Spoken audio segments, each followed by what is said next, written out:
ಗುಜುರಿ ಶೆಡ್ಗಳಾರು ಚೆನ್ನಾಗಿರ್ತಾವೆ, ಅದಕ್ಕಿಂತ ಕಡೆಯಾಗಿರೋವಂಥ ಟ್ಯಾಕ್ಸ್ ಆಫೀಸ್ಗಳ್ನು ನೋಡಿದ್ವಿ. ಜನಸಾಮಾನ್ಯರ ಬಡವರ ರೈತರ ಎದೆ ಮೇಲೇ ಎಂಜಲು ಒರೆಸಿಬಿಟ್ಟಿದ್ದಾರೆ. ಇನ್ನು ಉಳಿದಿರೋ ಅಂಥ ಏನು ಜಡ್ಜ್ಗಳಿದಾರೋ ರೋಡಿಗೆ ಬನ್ನಿ.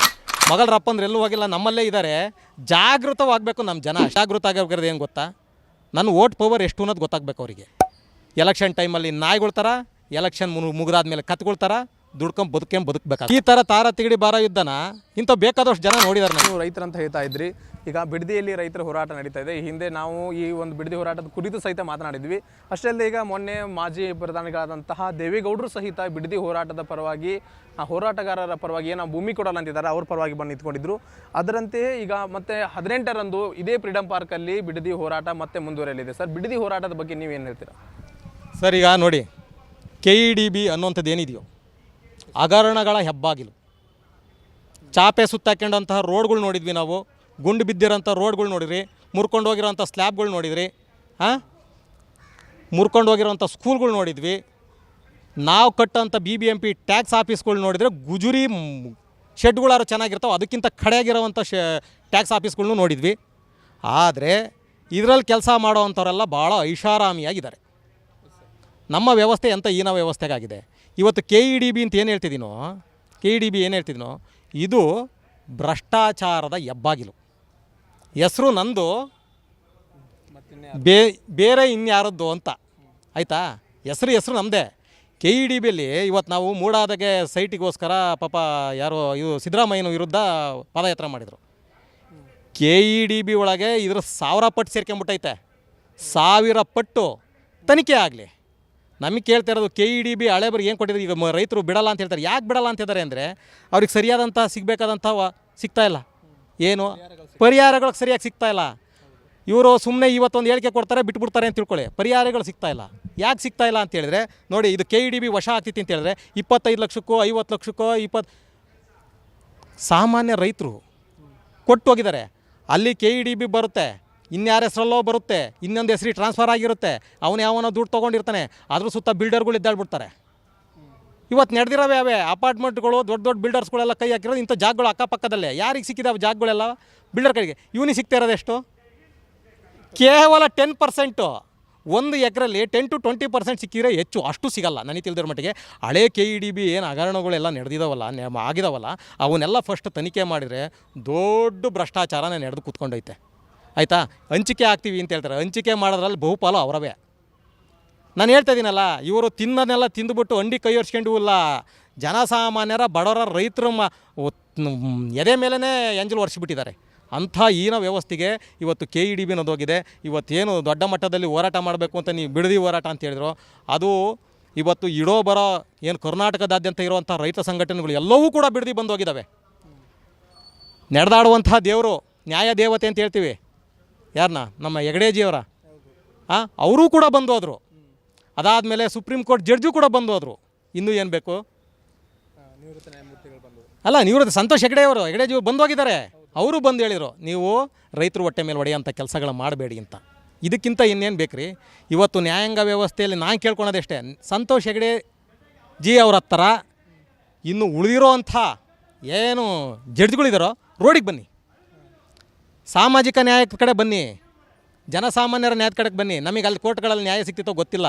ಇವರು ತಳ್ಕೊ ಬಳಕೊ ರಿಪೋರ್ಟ್ಗಳು ಕೊಟ್ಬಿಟ್ರು ಅಂದರೆ ಏನಂತ ಹೇಳ್ತಾರೆ, ಗರ್ತಿನ ಇದು ಮಾಡಿ ಅದನ್ನು ಮಾಡಿ ರಿಪೋರ್ಟ್ಗಳು ಕೊಡೋಂಥವು ಎಲ್ಲ ಮೆಸೇಜ್ಗಳೆಲ್ಲ ಹೋಗಿದ್ದಾವೆ. ನಾವು ಬೇಕಾದಷ್ಟು KEDBಯಲ್ಲಿ ಆಗಿರ್ಬೋದು, ಅಕ್ಕರ ಯಾವುದು ಆ ವಶಪಡಿಸ್ಕೊಳ್ಳೋದಾಗಿರ್ಬೋದು, ಎಲ್ಲವೂ ರಿಪೋರ್ಟ್ಗಳೆಲ್ಲ DNA ರಿಪೋರ್ಟ್ಗಳೆಲ್ಲ ಇಂಥ ತಲೆ ಕೆಳಗಾಗಿರೋಂಥ ರಿಪೋರ್ಟ್ಗಳೇ. ಅಪ್ಕೊಟ್ಟಿದ್ದ ರಿಪೋರ್ಟ್ಗಳು ಅಂತಲೂ ಅಲ್ಲಿ ಇರೋದಿಲ್ಲ. ಯಾಕಪ್ಪ ಅಂತ ನೋಡಿದ್ದೀವಿ. ಇವ್ರಿಗೆ ನ್ಯಾಯವಾಗಿ ಅಭಿವೃದ್ಧಿ ಮಾಡೋಂಥ ಕೆಲಸಗಳು ಬೇಕಾದಷ್ಟಿದೆ, ಅದ್ರ ಬಗ್ಗೆ ಮಾಡೋದು ಬೇಡನಲ್ಲ. ರಿಪೋರ್ಟ್ಗಳು ಈ ಥರ ಕೊಟ್ಕೊಂಡ್ಬಿಟ್ಟು ಅಲ್ಲಿ ಜಡ್ಜ್ಮೆಂಟು ಅದೇ ರೀತಿ ಸಿಗ್ತದೆ. ಜನಸಾಮಾನ್ಯರು ಎಲ್ಲೋಗಿ ಸಾಯ್ಬೇಕು? ಅದನ್ನೇ ನಾನು ಹೇಳ್ದು, ಬ್ರಿಟಿಷ್ ಅಪ್ಪಂದ್ರಲ್ಲ ಎಲ್ಲೂ ಹೋಗಿಲ್ಲ, ಮಗಳರಪ್ಪಂದ್ರೆ ಎಲ್ಲೂ ಹೋಗಿಲ್ಲ, ನಮ್ಮಲ್ಲೇ ಇದ್ದಾರೆ. ಜಾಗೃತವಾಗಬೇಕು ನಮ್ಮ ಜನ ಅಷ್ಟೇ. ಅಲ್ಲಿ ಮುಂಟ ಜಾಗೃತ ಆಗಲ್ಲ. ಅವರೇ ಹೇಳ್ತಾರೆ, ಇದೇ ಯಾರೋ ಸ್ಪೀಕರ್ ರಮೇಶ್ ಕುಮಾರ್ ಹೇಳ್ತಾರೆ, ನಾವು 2-3 ತಲೆಮಾರಿಗೋಸ್ಕರ ಆಸ್ತಿಗಳು ಮಾಡ್ಕೊಂಡು ಇಟ್ಕೊಂಡಿದ್ದೀವಿ, ನಾವು ಜನಸಾಮಾನ್ಯರಿಗೋಸ್ಕರ ಬದುಕಬೇಕಾಗಿದೆ. ಎಚ್ಚರಿಸ್ತಾರೆ ಅವರು ಸ್ಪೀಕರು. 2-3 ತಲೆಮಾರಿಗಲ್ಲ, ಅದ್ರ ಜೊತೆ ಸೊನ್ನೆಗಳು ಹಾಕ್ಕೊಂಬಿಡ್ರಿ ನೀವು. ನಾನು ಹೇಳೋದು ಸಾಮಾನ್ಯ ರೈತ, ಸೊನ್ನೆಗಳು ಹಾಕ್ಕೊಂಬಿಡ್ರಿ. ಯಾಕಪ್ಪ ಅಂದರೆ ನೀವು ಏನು ಮಾಡ್ತೀರಾ ಅಂದರೆ 20-30 ತಲೆಮಾರಿಗಳಿಗೆ ಆಗೋಯ್ತದು. ನೀವು ತನಿಖೆ ಮಾಡ್ರಯ್ಯ, ಗೊತ್ತಾಗುತ್ತೆ. ಅವಾಗಿಲ್ಲ ಅಂದರೆ ಯಾರು ಅವ್ರು ಹೇಳ್ತಿದಾರಲ್ಲ ಭಾಳ ಸ್ಪಷ್ಟವಾಗಿ ಹೇಳ್ತಾರೆ, ಎರಡೆರಡು ಮೂರು ತಲೆಮಾರಿಗಳಿಗೋಸ್ಕರ ನಮ್ಮ ಆಸ್ತಿಗಳು ಇದಾವೆ, ಸಾಕು ತಿಂತವೆ ನಮ್ಮ ಮಕ್ಳುಗಳು, ಏನೇನು ಮಣ್ಣು ತಿನ್ನಲ್ಲ.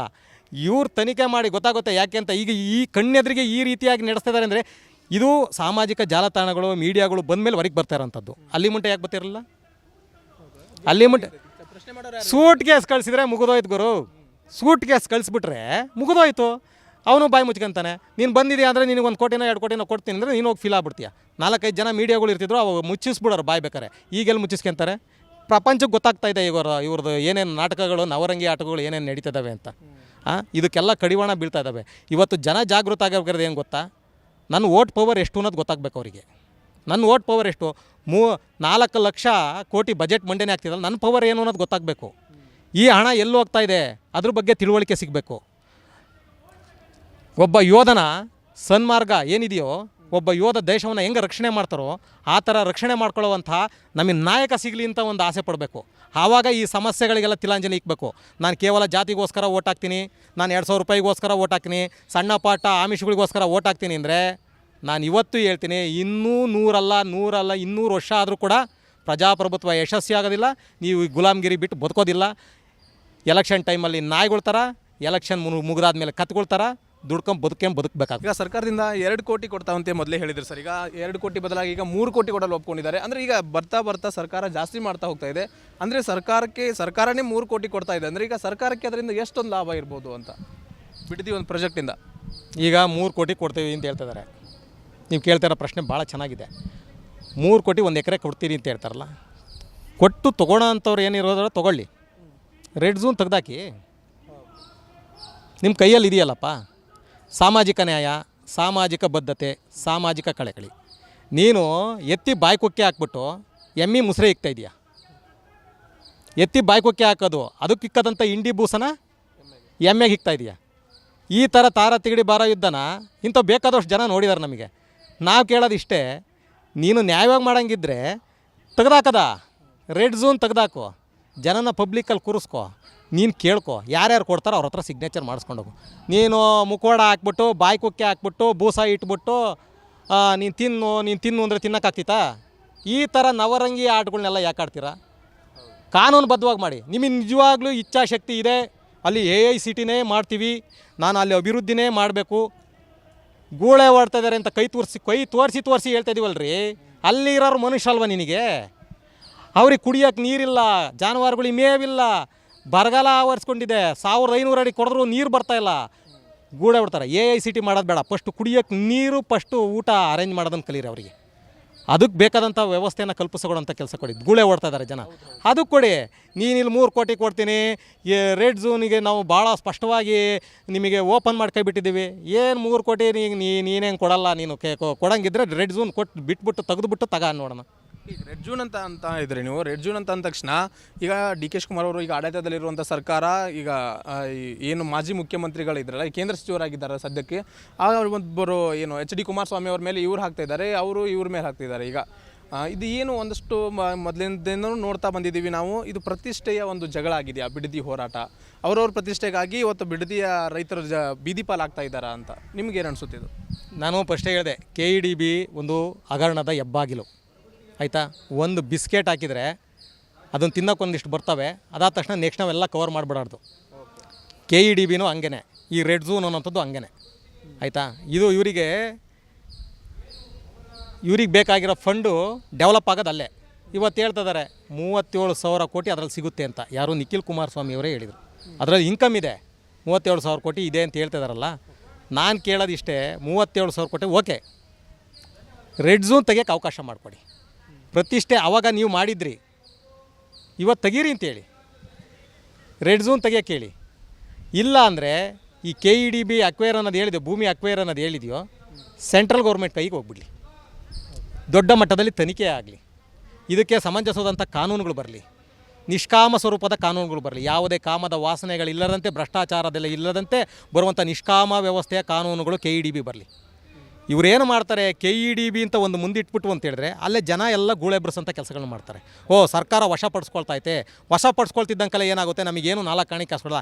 ಈಗ ಅದು ಎಷ್ಟು ಹೇಳ್ತೋ ಅದನ್ನು ಕೊಟ್ಬಿಟ್ಟು ನಾವು ಜಾರ್ಕೊಳ್ಳೋ ಅಂಥ ಕೆಲಸಗಳನ್ನ ನಡೀತಾ ಇದ್ದು ಮೊದಲೆಲ್ಲ. KEDB ನಡೀತಾ ಇರೋದೇ ಇದು. ಅದರಲ್ಲಿ ತಗೊಂಡಿರೋರಂಥವ್ರೆಲ್ಲ ಎಂಥವ್ರು ಅಂತ ಹೇಳಿದ್ರೆ ಎಲ್ಲ ಕಳ್ಳರುಗಳೇ. KEDB ದೊಡ್ಡ ಹಗರಣ ಸರ್ ನನಗೆ ತಿಳಿದ ಮಟ್ಟಿಗೆ. ಅದು ಫಸ್ಟು ವಾಲಂಟಿಯರಾಗಿ ತನಿಖೆ ಆಗಲಿ, ಅವಾಗ ಗೊತ್ತಾಗುತ್ತೆ ಅದರ ವಾಸ್ತವ ಸ್ಥಿತಿ ಏನು ಅಂತ. ಅವಾಗ ಮಾಡೋದೇನೋ ಮಾಡಿಬಿಟ್ರು ಯಾರೋ ಇವ್ರು ಹೇಳಿದ್ರು, ಕುಮಾರಸ್ವಾಮಿ ಅವರೇ ಮಾಡಿದ್ರು ಅಂತ ತಿಳ್ಕೊಳ್ಳಿ. ತೆಗಿಯೋಕ್ಕೇನು ಇವರಿಗೆ ಈಗ ಅದು ಸರಿ ಇಲ್ಲ ಅಂದಮೇಲೆ ತೆಗಿಯೋಕ್ಕೇನು? ಅವ್ರು ಮಾಡಿರೋದು ನಾವು ತೆಗಿಯಲ್ಲ ಅಂದರೆ ನೀನು ಅವ್ರ ಅಪ್ಪ ಆದ್ರಿ ಅಂತ ಅರ್ಥ. ಅವರಪ್ಪ ನೀವು ಆಗ್ಬಿಟ್ರಿ ಅಂತ ಅರ್ಥ, ಬೇರೆ ಇನ್ನೇನು ಅಲ್ಲ. ನೀವು ಜನಸಾಮಾನ್ಯರಿಗೆ ನ್ಯಾಯಸಮ್ಮತವಾದಂಥ ಒಂದು ವ್ಯವಸ್ಥೆ ಕಲ್ಪಿಸ್ಕೊಡಿ. ಅವ್ರ ಮೇಲೆ ಹಾಕೋಂಥ ಕೆಲಸಗಳನ್ನ ಯಾಕೆ ಮಾಡ್ತೀರಾ? ಅವ್ರು ಮಾಡಿದ್ರು ನೀನು ಯಾಕೆ ಮಾಡ್ತೀಯಾ? ತೆಗೆದ್ರೆ ಕತೆನೇ ಮುಗ್ದೋತು. ನೀವು 3 ಕೋಟಿನೋ 6 ಕೋಟಿನೋ ಅವ್ರು ಬೇಕಾದ್ರೆ ಕೊಡ್ತಾರೆ, ರೈತರು ಬೇಡ ಅಂದ್ರೆ ಬಿಡ್ತಾರೆ.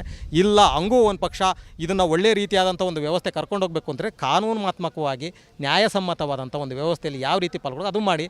ಮೊದಲು ಇರಲಿಲ್ಲ, ಏನೋ ಒಂದು ಹಣ ಫಿಕ್ಸ್ ಮಾಡ್ತಿದ್ರು, ಅದಕ್ಕೆ ತಕ್ಷಣ ಗುಳೆ ಎಬ್ಬರಿಸ್ತಾ ಇದ್ರು. ಇವತ್ತು ಆ ಗುಳೆ ಅಮೌಂಟು ಸಾಕಾಗ್ತಾ ಇಲ್ಲ. ಇವತ್ತು ನೋಡಿ KEDBಗಳಲ್ಲಿ ಅಕ್ಕಪಕ್ಕದಲ್ಲಿ ಅಪಾರ್ಟ್ಮೆಂಟ್ಗಳು ಕಟ್ಟಿರೋ ಒಂದು ಫ್ಲಾಟ್ ಬೆಲೆ 4 ಕೋಟಿ 5 ಕೋಟಿ 3 ಕೋಟಿ ಇದೆ ಸರ್. ಒಬ್ಬ ರೈತ ಕೊಡೋಂಥದ್ದು ಒಂದು ಸೈಟಲ್ಲಿ ಒಂದು ಮನೆ ಅದು 2-3 ಕೋಟಿ ಅಂತೀರ. ಎತ್ಲ ನ್ಯಾಯ? ಅದರಲ್ಲಿ ಅದು ಎಷ್ಟು ಮನೆಗಳು ಬರ್ತವೆ, ಎಷ್ಟು ಕೋಟಿ ಇನ್ಕಮ್ ಸಿಗ್ತಾ ಇದೆ ಅವರಿಗೆ, ಅದನ್ನು ಯೋಚನೆ ಮಾಡಿ. ನಮ್ಗೆ ಕೇಳ್ತಾ ಇರೋದು ನ್ಯಾಯಸಮ್ಮತವಾಗಿ. ಒಂದರಲ್ಲಿ ಒಂದು 500 ಕೋಟಿ ಆದಾಯ ಬರೋತಕ್ಕೆ 100 ಕೋಟಿ ಆದಾಯ ಬರೋತಕ್ಕೆ 3 ಕೋಟಿ ಕೊಟ್ಟರೆ ನ್ಯಾಯ ಅನಿಸುತ್ತಾ? ಅಲ್ಲ. ಅವ್ರು ನಾಳೆ ದಿವಸ ಗುಳೆ ಎದ್ದು ಹೋದರೆ ಎಲ್ಲಿ ತೊಗೊಬೇಕು ಅವ್ರ ಜಮೀನುಗಳ್ನ? ಹಾಂ, ಕೆಲವು ಟೈಮಲ್ಲಿ ಬೇಕಾಗುತ್ತೆ. ಮೊದಲೆಲ್ಲ ಟೈಮಲ್ಲಿ KEDB ಬರಬೇಕು ಅಂತ ಹೇಳಿದ್ರೆ ನ್ಯಾಯಸಮ್ಮತವಾಗಿ ತಗೋಬೇಕು, ನೀರಾವರಿ ಯೋಜನೆಗಳು ಬರಬೇಕು, 4 ಜನಕ್ಕೆ ಅನುಕೂಲ ಆಗ್ತೈತಿ ಅನ್ನೋದಿದ್ರೆ ಅದು ಮಾಡಿ.